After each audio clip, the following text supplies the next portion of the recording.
बिस्मिल्लाहिर्रहमानिर्रहीम। आज के सबक में आप हजरात के सामने मुअरब और मबनी का बयान आएगा।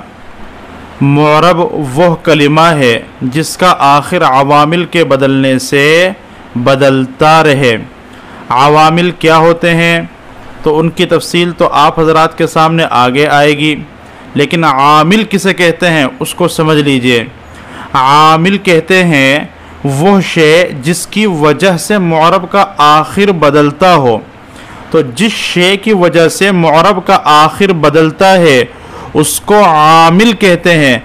जैसे जाआ ज़ैदुन में जाआ की वजह से ज़ैद के दाल पर ज़म्मा आया तो ये जाआ ज़ैद का आमिल है। इसी तरीके से रअयतु ज़ैदन में रआ फ़िल की वजह से ज़ैदन की दाल पर फ़तहा आया तो ये रआ ज़ैद का आमिल है। और इसी तरह मररतु बिज़ैदिन में बा हरफ़े जर की वजह से ज़ैद की दाल के नीचे कसरा आया तो ये बा आमिल है। बहरहाल आमिल वो शे है जिसकी वजह से मुअरब का आखिर बदलता हो। जैसे जाअनी ज़ैदुन रअयतु ज़ैदन मररतु बिज़ैदिन में जाआ रआ और बा, यानी जाअनी ज़ैदुन में जाआ आमिल है, रअयतु ज़ैदन में रआ आमिल है, मररतु बिज़ैदिन में बा आमिल है। मुअरब आमिल के बाद अगर किसी कलिमे का आखिर बदल रहा हो, आमिल के बाद अगर किसी कलिमे का आखिर बदल रहा हो तो ये बदलना इस बात की दलील होती है कि वो कलिमा मुअरब है। मसलन ज़ैद ये एक कलिमा है, जब आपने इस पर आने वाले आमिलों का जायज़ा लिया तो आपने देखा कि आवामिल के बदलने से इसका आखिर यानी दाल ये बदल रहा है। चुनांचे एक आमिल जाआ आया तो ज़ैद की दाल पर ज़म्मा आ गया, आप पढ़ेंगे जाअनी ज़ैदुन। दूसरा आमिल रआ आया तो अब ज़ैद की दाल पर ज़म्मे के बजाय फ़तहा आ गया, आप पढ़ेंगे रअयतु ज़ैदन। और इनके अलावा जब बा हरफ़े जर आमिल आया तो अब ज़ैद की दाल के नीचे कसरा आ गया, आप पढ़ेंगे मररतु बिज़ैदिन। तो देखिए मुअरब वो कलिमा है जिसका आखिर अवामिल के बदलने से बदलता रहे। तो यहाँ पर आपने गौर किया कि ज़ैद ये एक कलिमा है और इसका आखिरी हर्फ दाल है जो अवामिल के बदलने से बदल रहा है। कभी दाल पर ज़म्मा आ रहा है, कभी दाल पर फ़तहा आ रहा है और कभी दाल के नीचे कसरा आ रहा है। तो अवामिल के बदलने से आखिरी हर्फ की हरकत का इस तरह बदलना ये दलील है कि ज़ैद ये मुअरब है। मबनी वह कलिमा है जिसका आखिर अवामिल के बदलने से ना बदले, यानी अवामिल बदलते रहें लेकिन उसका आखिर एक ही हालत पर रहे। जैसे हाउलाई यह सब लोग, तो हाउलाई इससे पहले कोई सा भी आमिल आप लगा दे, चाहे जाआ लगा दें, जाअनी हाउलाई, तो रअयतु हाउलाई मररतु बिहाउलाई। तो देखिए जाआ इसकी वजह से रफ़ा आता है और रआ इसकी वजह से नसब आया था पहली मिसाल में, और बा इसकी वजह से जर आया था, यानी जाआ की वजह से ज़म्मा आया था और रआ की वजह से फ़तहा आया था और बा की वजह से कसरा आया था। लेकिन यही तीन जब हाउलाई पर आए तो जाआ की वजह से हाउलाई के जो आखिरी हरफ हमजा उसके ऊपर ज़म्मा नहीं आया। और इसी तरीके से रअयतु हाउलाई में रआ की वजह से हाउलाई के आखिरी हर्फ हमजा के ऊपर फ़तहा नहीं आया। और इसी तरीके से आप कहेंगे कि मररतु बिहाउलाई में बा की वजह से हाउलाई के आखिरी हर्फ हमजा के नीचे कसरा नहीं आया। आप कहेंगे कसरा तो यहाँ मौजूद है, तो हम ये कहते हैं कि ये कसरा यहाँ पर ये एराब का कसरा नहीं है, बल्कि ये तो वाज़े ने इसको इसी तरीके से वज़ा किया है। एराब का कसरा अगर होता तो आमिल के आने के बाद आता, हालांकि ये बा के आने से पहले ही इसके ऊपर कसरा मौजूद है। तो मुअरब वह कलिमा है जिसका आखिर अवामिल के बदलने से बदलता रहे। जैसे ज़ैद का आखिर दाल अवामिल के बदलने से बदल रहा है तो मालूम हुआ ज़ैद मुअरब है। और मबनी वो कलिमा होता है जिसका आखिर अवामिल के बदलने से न बदले, जैसे हाउलाई, इसका आखिर हमजा अवामिल के बदलने से नहीं बदलता। तीनों हालतों में हमजा के नीचे कसरा ही रहता है। अब आमिल क्या होता है उसकी तारीफ आप हज़रात ने समझ ली है कि आमिल वो शे है जिसकी वजह से मुअरब का आखिर बदलता है। जैसे जाअनी ज़ैदुन में जाआ आमिल है, रअयतु ज़ैदन में रआ आमिल है, मररतु बिज़ैदिन में बा ये आमिल है। जाआ ये आमिल राफ़िअ है, यानी इसकी वजह से ज़म्मा रफ़ा आता है। और रआ यह आमिल नासिब है यहाँ पर, यानी इसकी वजह से माबाद पर नसब आता है, फतहा आता है। और बा यह आमिल जार है, यानी इसकी वजह से जर और कसरा आता है।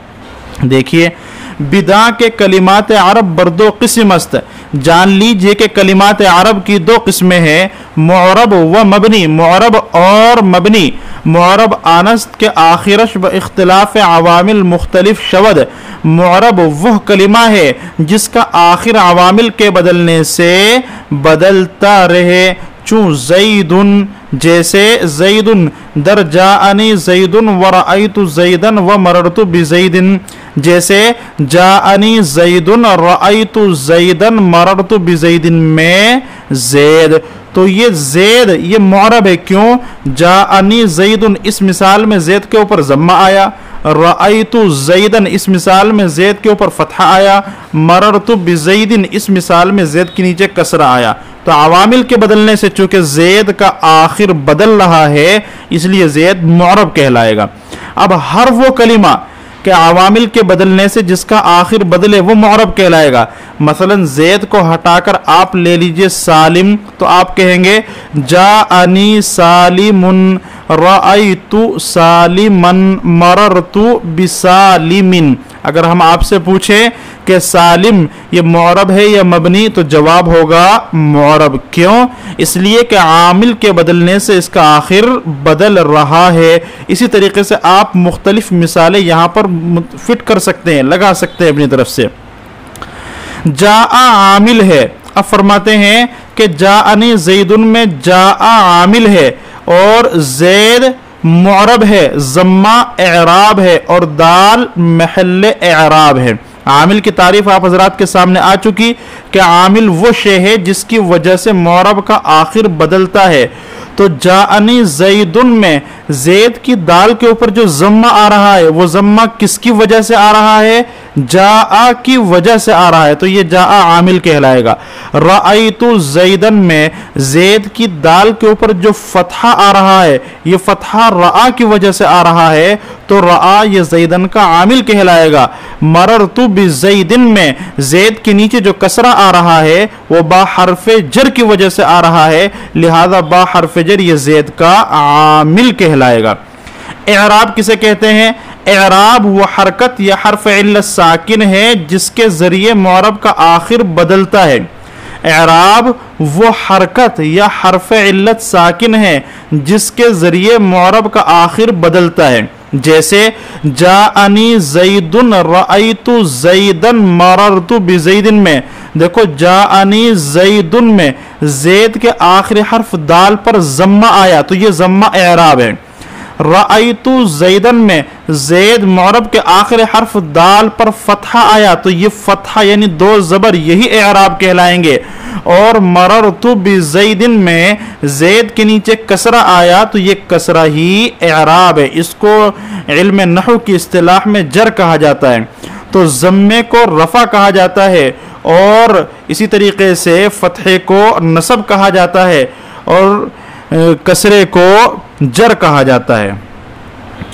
तो एराब वो हरकत या हर्फ इल्लत साकिन है जिसकी वजह से मुअरब का आखिर बदलता है। ये तो हरकत की मिसाल आप हजरात के सामने आ गई कि जाअनी ज़ैदुन रअयतु ज़ैदन मररतु बिज़ैदिन में हरकत यानी ज़म्मे फतहे और कसरे के जरिए ज़ेद का आखिर दाल बदल रहा है, कभी ज़म्मा है, कभी फतहा है और कभी कसरा है। तो ये ज़म्मा फतहा और कसरा यही एराब कहलाएगा। और कभी मुअरब पर जो एराब आता है वो हरकत की शक्ल में नहीं आता बल्कि हर्फ की शक्ल में आता है। जैसे जाअनी अबू का रअयतु अबा का मररतु बि अबी का, तो जाअनी अबू का में जो एराब है वो वाव के जरिए है, रअयतु अबा का में जो एराब है वो अलिफ है और मररतु बि अबी का में जो एराब है वो यह है। इसकी तफसील आइंदा मुस्तकिल आ रही है, इंशाअल्लाह वहीं पर पूरी बहस आप हजरात को समझ में आएगी। तो यहाँ तो इतना समझो कि एराब वो हरकत या हर्फ इल्लत साकिन है जिसकी वजह से मुअरब का आखिर बदलता है। महल एराब किसे कहते हैं? महल एराब मुअरब का आखिरी हर्फ कहलाता है, यानी जिसके ऊपर एराब नाजिल होता है। हल्ला यहिल्लु के माना नाजिल होना, महिल नाजिल होने की जगह। तो महल एराब एराब के नाजिल होने की जगह और एराब मुअरब के आखिरी हर्फ पर आता है, लिहाजा महल एराब मुअरब के आखिरी हर्फ को कहेंगे। जैसे जाअनी ज़ैदुन मररतु, जाअनी ज़ैदुन रअयतु ज़ैदन मररतु बिज़ैदिन में ज़ैद ये मुअरब है और इसका आखिरी हर्फ ये दाल है, तो ये दाल महल एराब होगा। अब हासिल कलाम क्या निकला? तीन मिसालें आप हजरात के सामने आई। जाअनी ज़ैदुन रअयतु ज़ैदन मररतु बिज़ैदिन। जाअनी ज़ैदुन में पहले तहलील करेंगे। जाअनी ज़ैदुन में जाआ आमिल है, ज़ैद मुअरब है, ज़म्मा एराब है, दाल महल एराब है। रअयतु ज़ैदन में रआ आमिल है, ज़ैदन ये मुअरब है, दाल महल एराब है और इसके ऊपर जो फतहा आ रहा है वो एराब होगा। मररतु बिज़ैदिन में बा ये आमिल है, ज़ैद मुअरब है और इसके नीचे जो कसरा है वो एराब है और दाल महल एराब है। मबनी आनस्त के आखिरश ब इख्तिलाफ अवामिल मुख्तलिफ न शवद, और मबनी वो कलिमा है जिसका आखिर अवामिल के बदलने से न बदले। जैसे जाआ हाउलाई रअयतु हाउलाई मररतु बिहाउलाई में हाउलाई, देखो जब जाआ रआ और बा के बाद ज़ेद आया तो ज़ेद की दाल बदलने लगी, कभी ज़म्मा कभी फतहा और कभी कसरा। लेकिन ज़ेद को हटाकर जब आपने हाउलाई रखा तो हाउलाई तीनों हालतों में एक ही तरह कर, चाहे जा ले आओ उसके शुरू में, खा उससे पहले आप रआ ले आओ, खा उससे पहले आप बा हर्फ जर ले आओ, तीनों सूरतों में हाउलाई ही रहेगा, इसके हमजा पर कोई फर्क नहीं आएगा। तो हाउलाई का जो आखिरी हर्फ हमजा, चूंकि उसके ऊपर कोई फर्क नहीं पड़ रहा है अवामिल के बदलने का, यही पहचान है हाउलाई के मबनी होने की। के दर हालत रफा व नसब वजर यकसानस्त के हाउलाई हालत रफा, हालत नसब और हालत जर में यकसा है, बराबर है। यानी हालत जाआ हाउलाई, जाआ आमिल राफ़े है, इसकी वजह से रफ़ा यानी ज़म्मा आता है, लेकिन ये ज़म्मे की हालत रफ़ी में भी हाउलाई ही है।